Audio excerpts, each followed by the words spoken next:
Meus queridos, beleza? Hoje a gente vai resolver a prova da UFO de 2023, ou seja, a última prova proposta pela UFO. Então já vamos para a primeira questão. Questão de número 73, pessoal. Ele diz assim, ó: o casal Pierre e Marie Curie são conhecidos na história da ciência pelas inúmeras pesquisas envolvendo compostos radioativos, como os sais de urânio. É atribuída a Marie Curie a descoberta de elementos químicos radioativos, dentre eles o rádio. Sobre a obtenção do elemento químico rádio, é correto afirmar que ele é: letra A, pessoal, obtido pela destilação fracionada do petróleo. Absurdo, né? Petróleo é uma mistura de hidrocarbonetos. Não tem nenhum metal no petróleo, muito menos metal radioativo. Letra A, descartada. Letra B, encontrada livre na natureza e pode ser extraídas de jazidas de ferro. Pessoal, jazida de ferro tem minério de ferro. Por exemplo, o Fe2O3 não tem elemento radioativo, não tem rádio. Descarta a letra B. Letra C. Extraído a partir de óxido de urânio, visto que é um produto do decaimento do urânio 238. Esta é a resposta correta. Letra C para o exercício de número 73. Vem aqui comigo, por favor. Vamos dar uma lembradinha.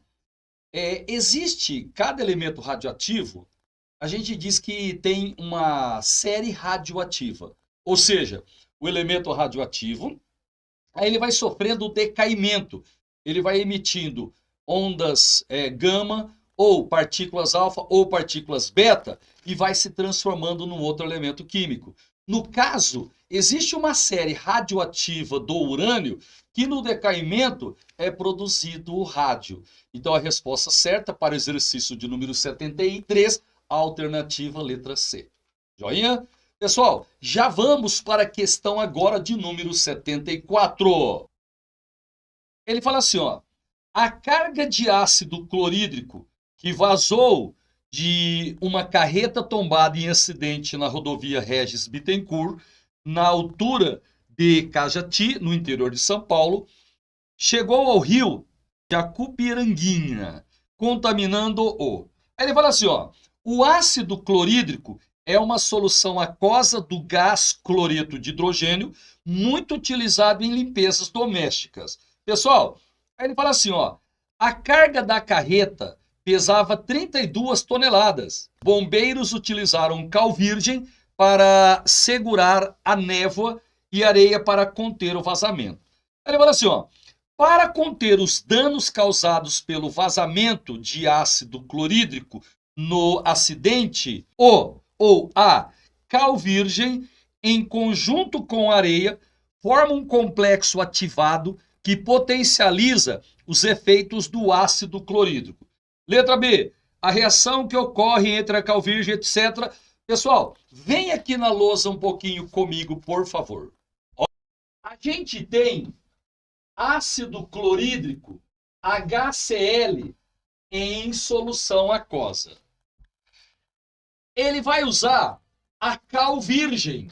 Cal virgem é o CaO e ele é um óxido de metal alcalino terroso.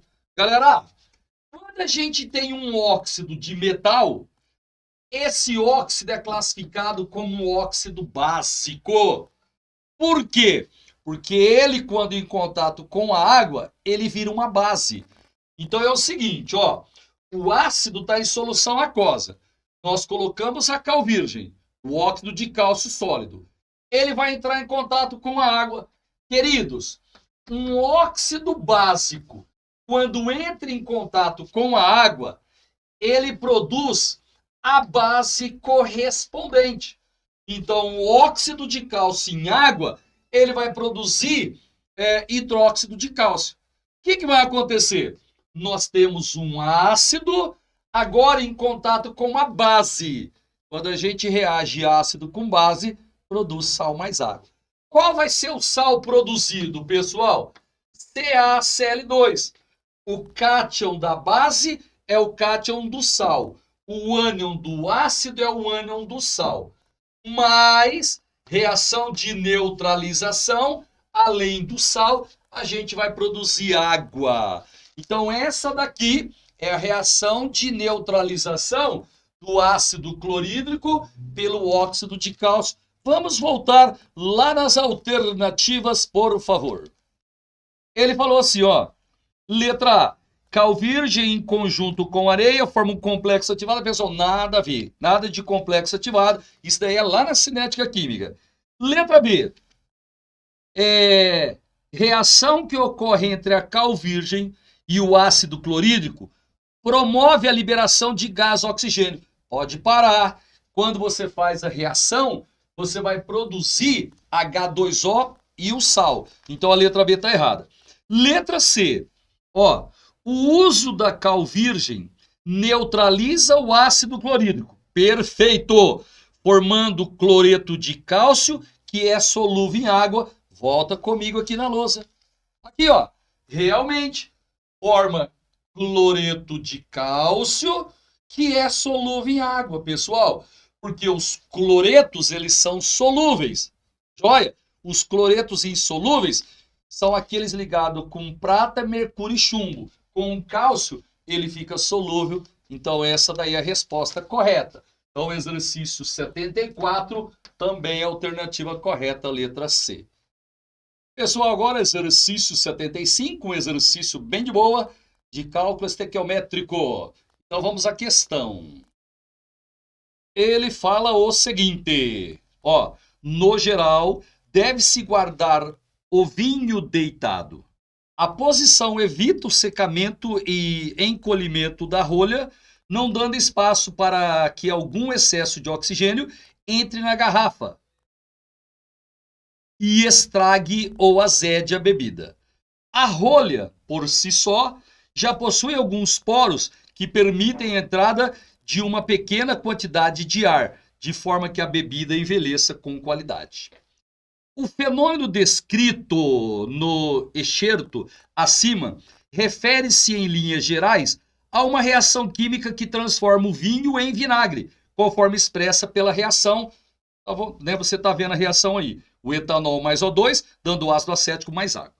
Ele fala assim, ó, ao analisar uma garrafa de vinho que permaneceu aberta durante meses, constatou-se a formação de 54 gramas de ácido acético. A partir dos dados, calcule o volume de oxigênio que foi consumido e classifique essa reação. Então vamos à resolução do exercício. Ele está pedindo para você classificar a reação. Queridos, o álcool ele está reagindo com o oxigênio e está virando ácido carboxílico. Isso daqui é uma reação de oxidação. Reação com O2, reação de oxidação, pronto. A reação já está classificada, de boa, de boa. Beleza? Agora, eu vou calcular o volume na CNTP de gás oxigênio produzido. Tem que dar uma verificada se a equação está balanceada, tá? Cuidado com isso daí. 2 carbonos aqui, 2 carbonos aqui. Nós temos oxigênio, pessoal, ó. 2 aqui mais 1, 3. 2 mais 1, 3. A equação já está balanceada. Então, é um mol disso daqui, reagindo com um mol disso daqui, produzindo um mol, produzindo um mol. Seguinte, quando você vai fazer um cálculo estequiométrico, a primeira coisa que você faz é colocar a proporção entre as substâncias envolvidas em mol. Ele quer o volume de oxigênio e ele deu o volume do ácido, ele deu a massa do ácido acético. Então eu já sei quais são as substâncias envolvidas e eu vou colocar entre eles a proporção em mol. Como é que está aqui? 1 mol de oxigênio, 1 mol do ácido. Então eu vou escrever, ó, 1 mol de oxigênio, beleza? Ele produz 1 mol do ácido acético. Vou escrever assim, ó, 1 mol do ácido. Seguinte, ele quer o volume de gás oxigênio, certo? E ele deu a massa do ácido. Então, esse mol eu vou ter que passar para a massa e esse mol aqui eu vou ter que passar para o volume. A gente sabe, e foi dado no exercício, que 1 mol na CNTP ocupa 22,4 litros. É o volume molar na CNTP. Gente, e 1 mol de uma substância é a massa molar da substância. Joinha? No caso, ele disse que é 60 gramas do ácido. Tá certo? Essa daqui, ó, é a massa molar do ácido. Seguinte, ele disse no texto que produziu 54 gramas do ácido. Então, o volume de oxigênio consumido, eu vou chamar de V. Esse V, pessoal, fazendo a regrinha de 3, 22,4 vezes 54 dividido por 60. E assim, ó, para ir mais rápido, para a gente não perder tempo, eu já fiz essa continha para você. Esse volume aqui, ó, vai dar 20,16 litros de O2 na CNTP. Joia? Então, o volume de oxigênio consumido na CNTP, 20,16 litros, tá certo? E a reação é de oxidação. Vamos olhar onde tem essa resposta certa aí, no exercício de número 55. Olha lá, ó. Aproximadamente 20,2, certo? E a reação de oxidação, a alternativa, galera, letra C. Exercício 75, alternativa, letra C. Agora a gente vai fazer o exercício de número 76. Vamos dar uma olhadinha no exercício. Ele fala assim, ó. A substância diacetilmorfina, também conhecida como heroína, apresenta a seguinte fórmula estrutural. Você está vendo aí na tela a fórmula estrutural. Aí ele fala assim, ó. Assinale a alternativa que apresenta a fórmula molecular do composto e as funções orgânicas presentes na sua estrutura. Queridos, esse é um exercício que, dependendo de como você resolvia o exercício, você poderia perder tempo ou não. E tempo no vestibular faz toda a diferença. Ó, primeiro nas alternativas ele colocou a fórmula molecular. Aí depois ele colocou as funções. Eu queria que você viesse aqui na lousa comigo, que eu vou te mostrar uma coisinha. É o seguinte. Aqui eu tenho, pessoal, C-O, O e um carbono. Detalhe, nessa ponta aqui, nós temos carbono. Legal? Quando eu tenho C-O, O ligado num carbono, é a função éster. Então aqui, ó, nós temos a função éster, pessoal, éster. Aqui embaixo, repete exatamente o que está lá em cima. Aqui, ó, C-O, O e um carbono. Isso daqui também é a função éster.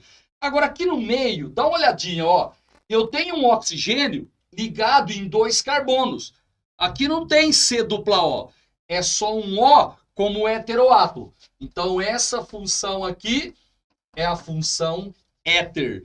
E aqui nessa pontinha, eu tenho nitrogênio ligado em 3 carbonos. Galera, todo mundo sabe que essa daqui é a função amina. No caso, é até uma amina terciária, né? Que a gente substituiu todos os hidrogênios da amônia. Então, veja que eu já sei as funções que tem no composto. E só tinha uma alternativa que tinha essas funções. Ou seja, eu nem precisaria olhar na fórmula molecular. Daria para fazer esse exercício, galera, em 30 segundos. Volta nas alternativas aí, por favor. Ó, a gente tem lá na letra A as funções éster, éter e amina.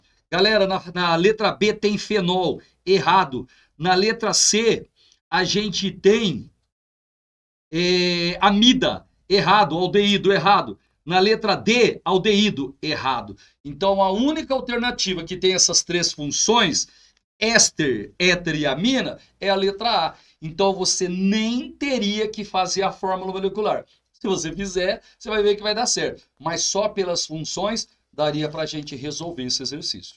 Certinho? Então, exercício 76, alternativa letra A. Então, agora a gente vai resolver o exercício de número 77. Muito legal esse exercício. Titulometria e pH. Ele fala assim, ó. Um estudante levou para a aula experimental de química um pedaço do sabão em barra que fez em sua casa, mas não estava satisfeito com o resultado obtido. Ele levou um pouco da solução de hidróxido de sódio, NaOH, que utilizou para preparar o sabão e ele queria averiguar o seu pH. Ao realizar a análise laboratorial, o estudante utilizou 30 ml da solução de NaOH e a neutralizou completamente com uma solução de ácido clorídrico, né, HCl, a 0,25 mol por litro, para a qual foram necessários 12 ml do ácido. Pessoal, ele quer saber qual é a concentração da solução de soda cáustica e o pH, né, encontrado na solução de NaOH.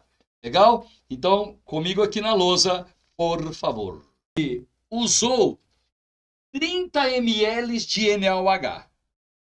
Ele quer saber a concentração desta solução de NaOH.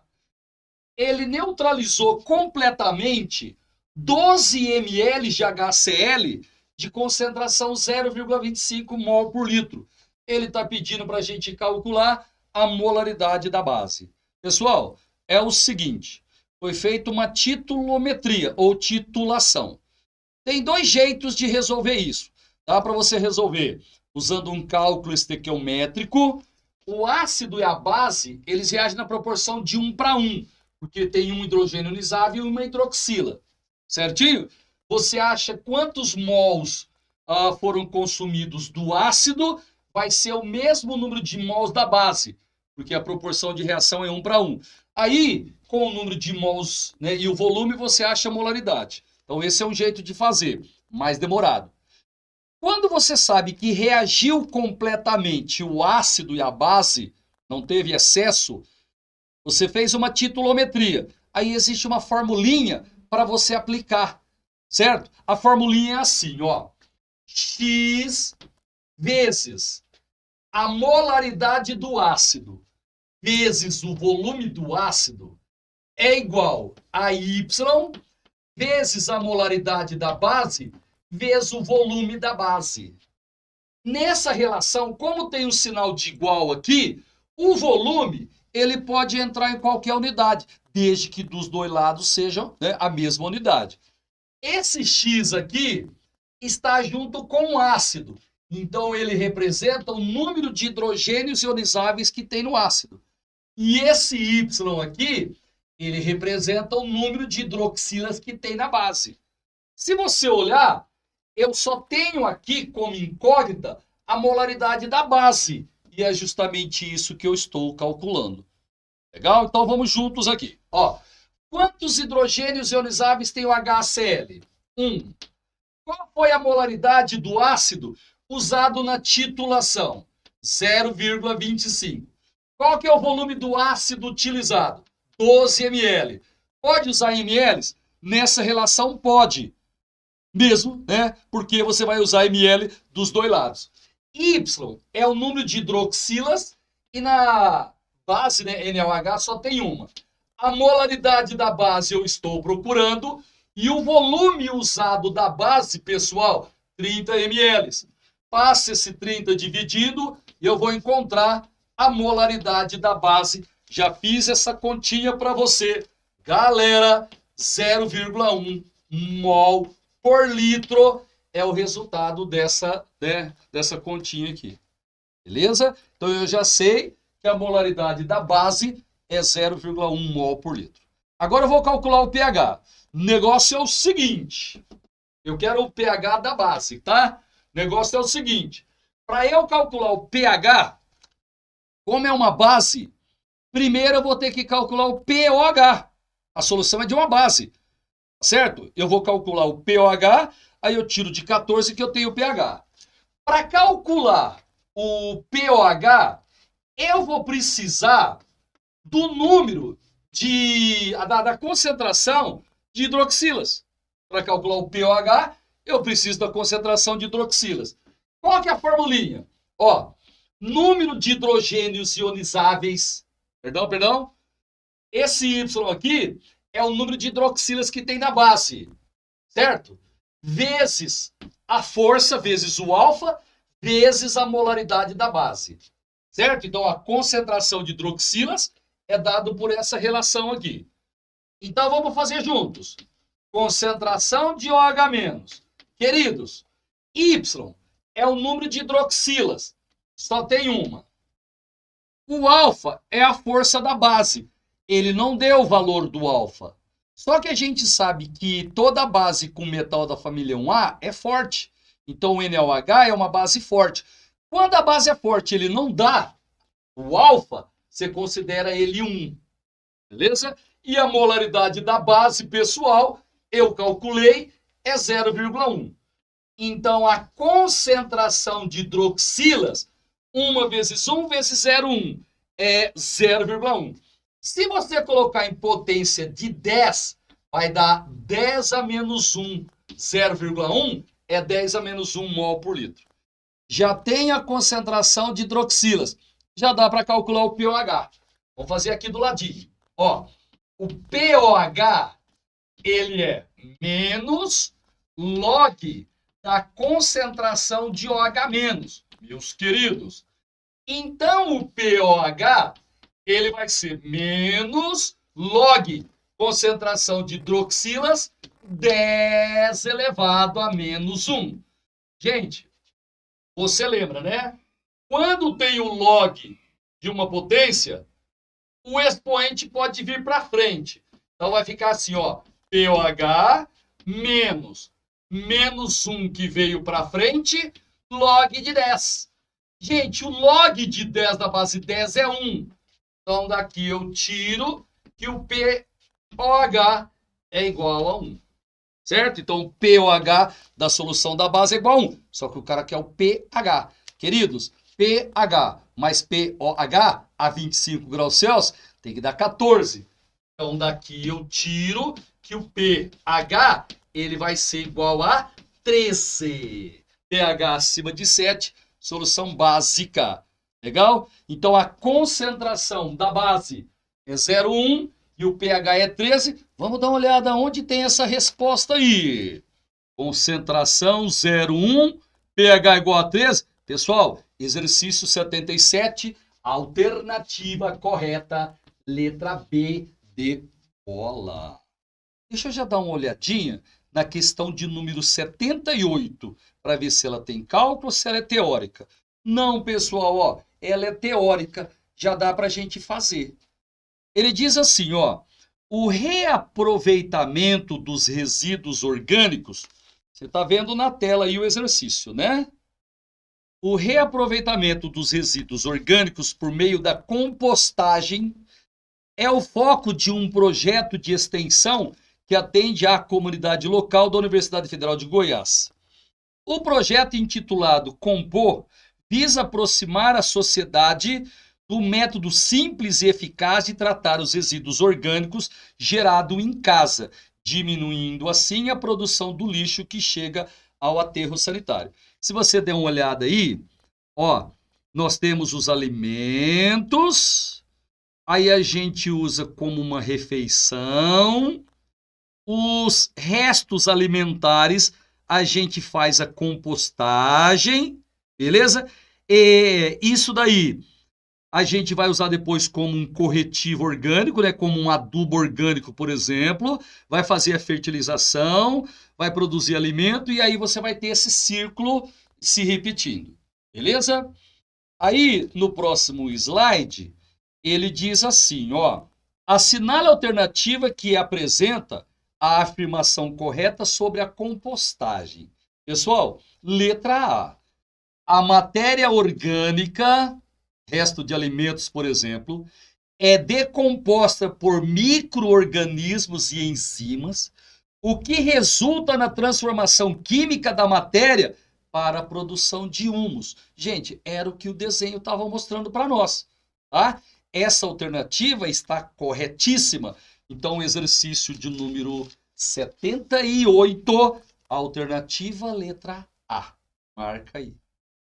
Ô, pessoal, agora, exercício de número 79. Propriedades coligativas é um assunto recorrente. Aliás, até o Enem gosta muito disso daí. Ele fala assim, ó. Mesmo no Brasil, temperaturas de 0 graus Celsius podem ocorrer à noite nas regiões mais altas ou no sul. Pelas baixas temperaturas, a água pura no circuito de arrefecimento pode congelar. Por outro lado, em um dia muito quente, em que o resfriamento do motor é mais difícil, a água de arrefecimento chega facilmente a mais de 100 graus Celsius, exigindo que o sistema trabalhe em uma temperatura mais alta. Parte desse efeito é obtido pela pressurização da água, como em uma panela de pressão. O sistema fechado da água de arrefecimento também suporta uma pressão extra, que impede que a água pura ferva abaixo de 121 graus Celsius. Aí ele fala assim, ó, para evitar problemas nos motores e em outras partes dos automóveis, é recomendado o uso de etileno glicol no líquido de arrefecimento, a fim de... Queria que você viesse aqui comigo. Ó, se você tiver água pura no sistema de arrefecimento, quando chegar em 0 graus Celsius, vai congelar, beleza? Se você passar de 100 graus Celsius, vai vaporizar. Legal? Então, o que eles fazem? Eles colocam um aditivo na água de arrefecimento, que é o etileno glicol. Beleza? Agora, pessoal, vamos lembrar que um soluto acarreta num solvente. Você tem um solvente puro, você tem algumas propriedades. Você vai colocar um soluto nele, vai mudar as propriedades. Então, vamos lembrar o que acontece. Seguinte, ó, aqui eu tenho assim, ó, partículas. Aqui eu tenho vapor, osmose, congelamento, ebulição. Para você, é uma dica para você. Seguinte, quando eu aumento o número de partículas, eu tenho um líquido, água, por exemplo, e vou colocar partículas. Vou colocar um sal, um açúcar, sei lá, etileno glicol, eu vou colocar um soluto no solvente. Certo? Então, eu estou aumentando o número de partículas de soluto. Aí, moçada, olha só, ó. Se você escrever para você desse jeito que eu fiz, a primeira seta é para cima, porque você vai aumentar o número de partículas de soluto. A segunda é para baixo. A terceira é para cima. A quarta é para baixo. E a última é para cima. O que isso significa? Que quando a gente coloca soluto, quanto mais partículas de soluto eu coloco, gente, olha para mim aqui, ó, mais diminui a pressão de vapor. Diminui a pressão de vapor. Mais aumenta a pressão osmótica, osmose. Mais cai a temperatura de congelamento e mais sobe a temperatura de ebulição. Beleza? Então, se você colocar, por exemplo, açúcar em água, ela vai ter uma menor pressão de vapor, ela vai apresentar maior pressão osmótica, quanto mais soluto você coloca, maior a pressão osmótica, ela vai congelar numa temperatura mais baixa e ela vai entrar em ebulição numa temperatura mais acima. Legal? Então vamos lá, vamos ver se a gente acha uma resposta certa para esse exercício. Ó, para evitar problemas nos motores e em outras partes dos automóveis, é recomendado o uso de etileno glicol no líquido de arrefecimento a fim de, letra A, aumentar a pressão de vapor. Errado! Quando coloca soluto, cai a pressão de vapor. Letra A está errado. Letra B, diminuir a viscosidade. Galera, a intenção não é mexer na viscosidade da água, não tem nada a ver. Letra B está errada. Letra C, presta atenção aí. Diminuir a temperatura de congelamento da água. Perfeito. Uma vez que há interação entre a substância e as moléculas de água, formando ligações de hidrogênio. Perfeito. O etileno glicol tem H ligado no O, né? E a água também faz ligação de hidrogênio, então essa é a letra correta, a letra C. Na letra D ele fala assim, ó, diminuir a densidade não tem nada a ver com densidade. Então exercício de número 79, a alternativa correta, letra C. Quando eu coloco o etileno glicol, beleza? Aqui, ó, vai diminuir a temperatura de congelamento. Aí eu posso diminuir, a temperatura pode cair abaixo de 0, e não vai ter o problema de congelamento. Certinho? Pessoal, agora a questão de número 80, a última questão de química da prova da UFO de 2023, do ano passado. Bom, é o seguinte, a representação abaixo se refere a um dispositivo gerador. Opa! Já sei que essa reação aí está acontecendo num gerador, numa pilha, pessoal. De eletricidade, processo que ocorre espontaneamente, composto por metais ferro e níquel. Em relação a esse dispositivo, é correto afirmar que, venha comigo aqui na lousa, por favor. Pessoal, essa daqui é a representação dessa pilha, desse gerador de eletricidade. Está aqui. Legal? Vamos dar uma olhadinha. Se você olhar à esquerda, pessoal, você tem o ferro saindo de inox 0, ó. É um átomo isolado, indo para mais 2, tá vendo? 0 para mais 2. Então, desse lado aqui, eu tenho a reação de oxidação. Tá vendo, né? Ó? Do lado de cá, o NOx é mais 2, ele vai cair para 0. Tá diminuindo o NOx. Então, desse lado aqui, eu tenho uma redução. Só uma pergunta. Quem está sofrendo redução? Gente, o níquel 2+ está sofrendo redução. Se ele está sofrendo redução, é porque ele tem um maior potencial de redução. Então eu sei que desse lado aqui, ó, é o maior potencial de redução. Por que eu sei que desse lado é a redução? Maior potencial de redução. Agora, se daquele lado lá a gente tem o maior potencial de redução, esse lado aqui é o menor potencial de redução. Moral da história, numa pilha, a redução ela ocorre no eletrodo que tem maior potencial de redução. É lógico, né? Redução, maior potencial de redução. E a oxidação é no menor potencial de redução. Joia? A gente sabe que isso é uma pilha. Gente, toda vez que for pilha, você pode lembrar daquelas duas palavras, crau e pipocar. O que significa crau? Olha aqui, ó, cátodo, redução.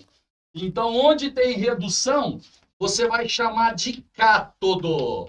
Então, esse sistema aqui é o cátodo dessa pilha. Crau. Cátodo, redução. Ânodo, oxidação. Onde tem oxidação, a gente chama de ânodo. Isso é o crau. Cátodo, redução, ânodo, oxidação. E o pipocar? Em pilha positivo é o cátodo. Tá? O cátodo vai ser o polo positivo da pilha. Se lá é o polo positivo, aqui é o polo negativo. Eu nem sei se ele vai perguntar no exercício, mas em uma pilha, pessoal, o movimento de elétrons é sempre do ânodo, do polo negativo, para o polo positivo. Esse daqui é o movimento espontâneo de elétrons. Lembrando que esses elétrons fluem lá no fio externo, porque na ponte salina de uma pilha, a gente só tem movimento de íons. Então aqui, ó, tem tudo que pode aparecer sobre uma pilha. Vamos ver se a gente acha uma resposta correta aí nas alternativas.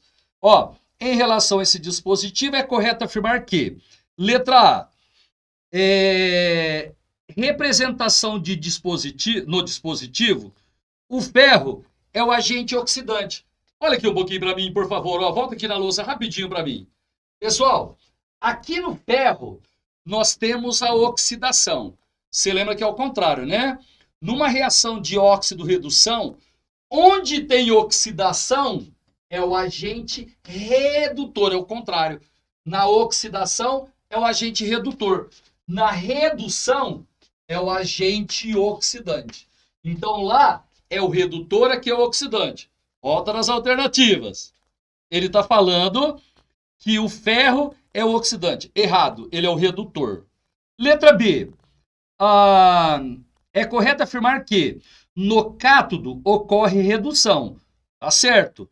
Portanto, a deposição de ferro metálico. Galera, você pode voltar mais um pouquinho aqui? Ó, a redução, ela vai acontecer no eletrodo de níquel. Então, vai depositar níquel metálico e não ferro. Então, a letra B está errada. A letra C, ele diz assim, ó. Ânodo, então é correto afirmar que no ânodo ocorre oxidação. E em função do processo ocorrer em meio aquoso, a liberação de OH+. Pessoal, pelo amor de Deus, nem OH+ existe. O que existe é o H-, né? Hidroxila. Então não tem nada a ver esse item aí. Então a resposta certa deve ser a letra D. Ó, geração de eletricidade. Verdade, né? Porque ele falou até lá no texto, gerador de eletricidade. Aí ele fala assim, ó, o ferro tem menor potencial de redução em relação ao níquel. Comigo na lousa de novo. Perfeito. Ó, se aqui eu tenho redução, aqui é o maior potencial de redução. Se no ferro eu tenho oxidação, a gente vai ter oxidação. É alto potencial de oxidação, mas é baixo potencial de redução. E isso está lá na letra D. Olha lá, ó. Na letra D, ele fala assim, ó. Certo? Geração de eletricidade, o ferro tem menor potencial de redução em relação ao níquel. Perfeito. Essa é a resposta, letra D de dado. Beleza? Então, um abraço para vocês. Até a próxima.